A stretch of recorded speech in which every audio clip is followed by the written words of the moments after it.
Oh, an unforgettable night unfolding as Bellator MMA returned to the WinStar World Casino. It started in the heavyweight division as Ernest James, a talked about prospect on the West Coast, stepped up in class, and Valentin Moldavsky, a Fedor protege, showed us why. Look, Moldavsky was just so powerful. He had a hard time finding his range, but when he found it, there was bad intentions, and that shot you just saw shut his opponent's eye, which brought the beginning to the end several minutes later. But look, James just simply couldn't see these attacks coming. He went down to the ground, but he was a blinded fighter. Referee was forced to step in and award the win to Moldavsky. First knockout win for Valentin Moldavsky. He goes to 7-1.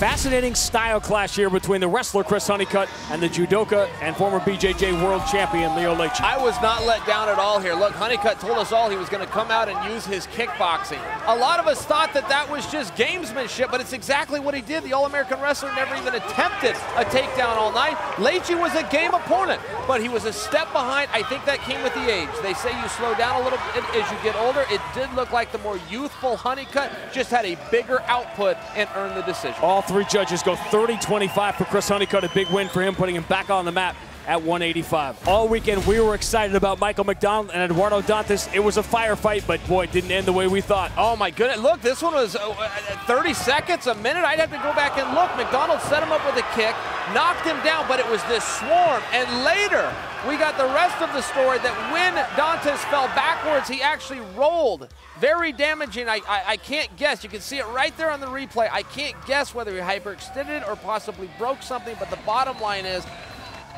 the fight could not go on, and the referee called it off. Dantas, the latest to suffer a horrific injury in the Bellator cage, and a monster win for Michael McDonald. Is he next for Darian Caldwell, or is James Gallagher? The real question is, who's next for Julia Budd? Because everybody she faces now, she destroys. Sean, in some ways, this was a coming out party. And to say that against somebody who's been crowned the world champion might be surprising, but it was absolute domination. She did it on the ground. She did it on the feet. She did it relentlessly. She had a better strategy. She had a more of a gas tank.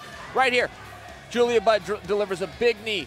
Nogueira takes it to the ground. I'm convinced partly because of the shot, but also because the rules change once you go to the ground. Sets up with a kick, drops her with the power right hand, swarms her, and the referee, Jason Herzog, is forced to stop the match. A third-round TKO win. Julia Budd's won 10 in a row, a 7-year win streak. For the latest news and information, log on to Bellator.com.